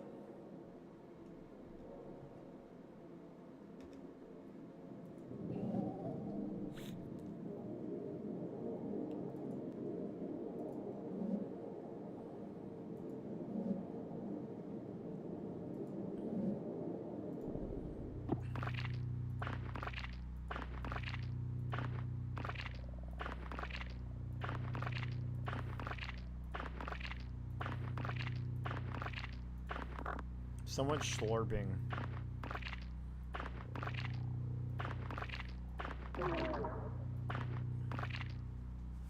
I need to clean before I get you.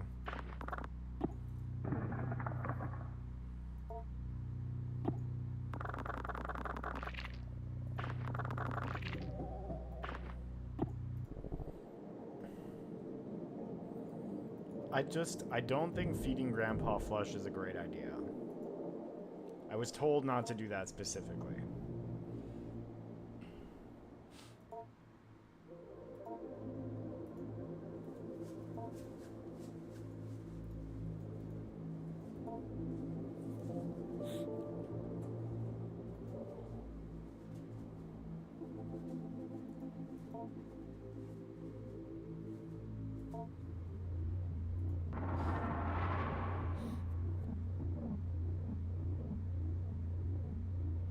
Yeah, right? The note said not to feed him flesh. You want some cashews? That's fine. I fed him something.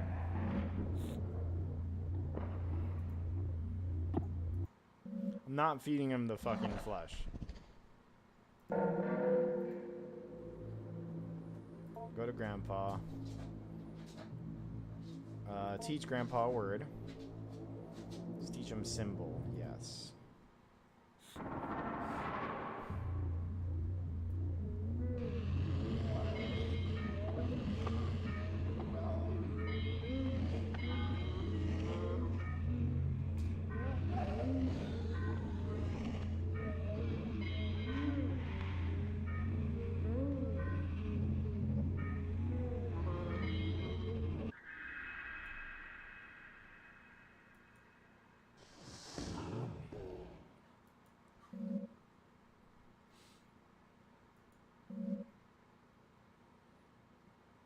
Pronunciation. There's nothing. Okay.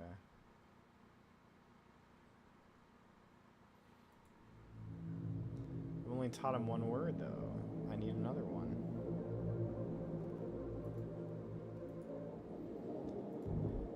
What else could I be missing?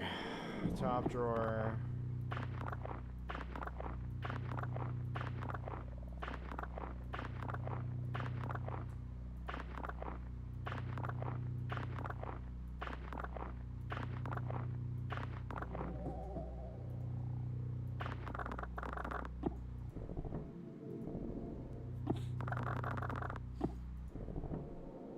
Oh, there's another bulbous growth.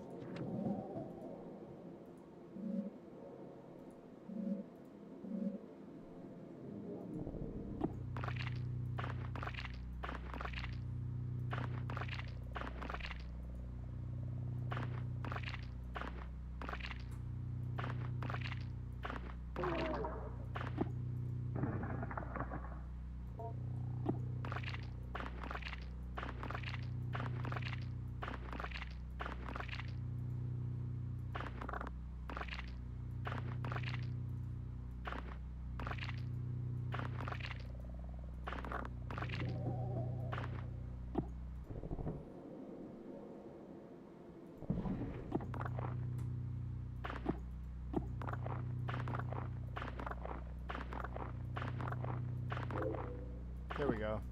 Sweet. Meaning. Teach him about meaning.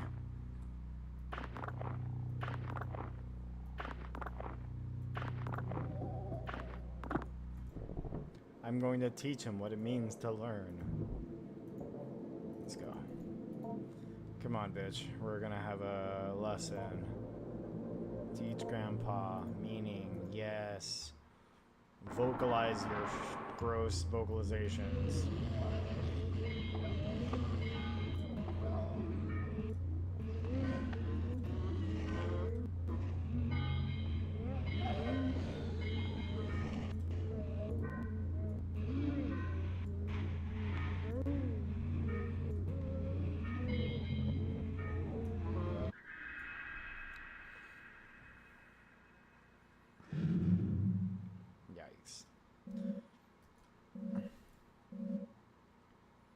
Yeah, whatever. Yeah, yep. I'm sure I'm missing a lot there.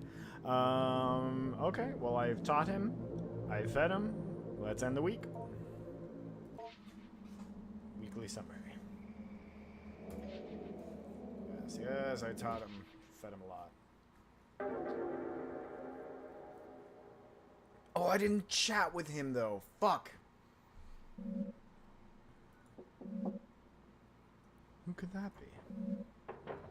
Come in. Ah, Adrienne, good to see you. Aren't you a little early? No matter. I suppose I have some time now. How have you been? How's your grandpa doing? That's why I wanted to talk to you. Something happened. Oh? What happened? Nothing bad, I hope. No, nothing bad, just different. I think maybe even good. Well, I'll tell you about it. Well, last night, something woke me up.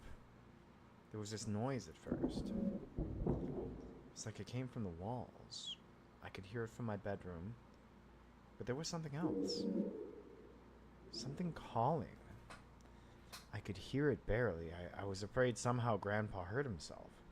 I had to go find out. I went downstairs to the vent, the place where I first found Grandpa, or what I grew him with. It was open. Do you remember how I told you about the vent in the ceiling behind the bars? I was thinking he had climbed up into it. He had gotten so big, he could have done that. Maybe he had gotten trapped somehow in the vent. I had to go see.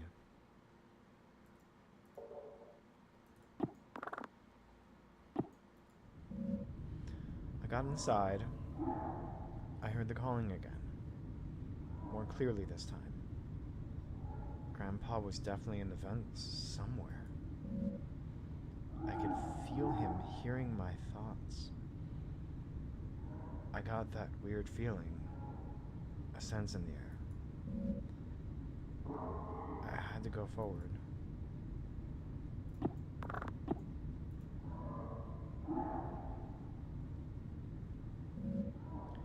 As I moved in closer, the vent had stuff in it. The kind of slimy, hairy stuff Grandpa would leave around a lot. He was definitely close. Grab any of this?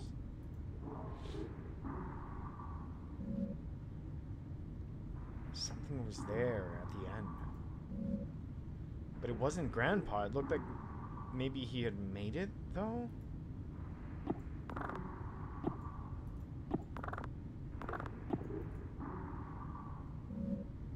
It was slumped in the corner.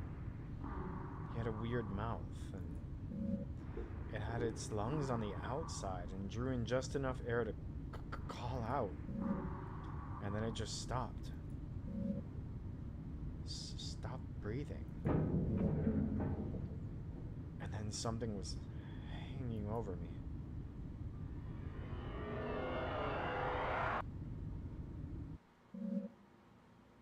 And then I woke up in my bed. In your bed? Adrienne, it sounds like it was quite a dreadful dream. Are you alright, by the way? Your face is twitching like you're about to have a violent sneeze. I'm fine. It's just Grandpa, you see. It took me a little while to figure out, but later when I was brushing my teeth, I saw one of Grandpa's whiskers poking just out of the space under my eye. And I started to remember how in the vent he hid inside of me. It was so fast I could barely remember it, but soon I started to feel him sliding around in my head. Behind my forehead and behind my eyes and nose. It doesn't hurt at all, it's just ticklish. I'm glad I can be with him. Oh, I can feel him now. I think he wants to meet you. Part of him is moving down my arm. Oh.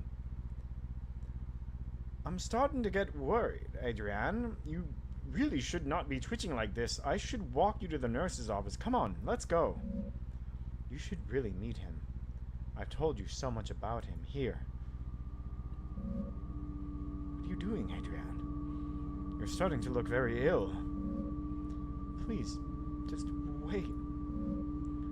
Just stay still. He's gathering. He's waiting at my fingertips.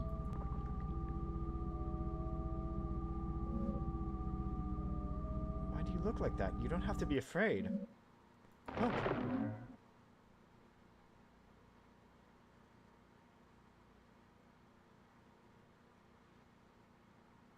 Shit.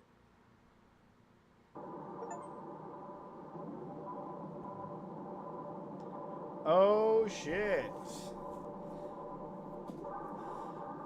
Damn, that was awesome. Alright, so I got one of the endings.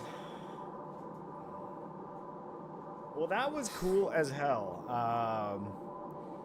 Man, I don't even know how to approach trying to get the different endings. I mean, I guess I could have had more conversations with Grandpa. It seems like I found all the words I had to find, and I didn't feed him flesh.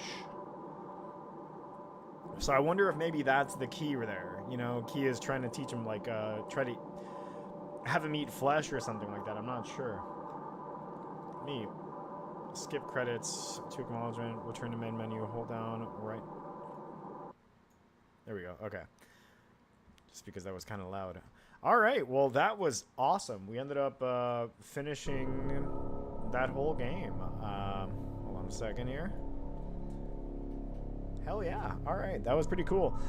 So that was Yames and his game, Growing My Grandpa. It's one that I've been wanting to play for a little while on the stream. I wanted to do this back in October, but I didn't get a chance to. Glad that I did it now and that we finished it on stream, so that's kind of cool. I'm going to go ahead and end the stream here. Catch me next week. I was thinking about doing like a kind of like an indie showcase. Where every week I might cover maybe 1 or 2 indie games that maybe people haven't heard of, or that I feel like just need to be more well known, or people kind of need to know about them. So yeah, join me next week, and until next time, video games. Bye.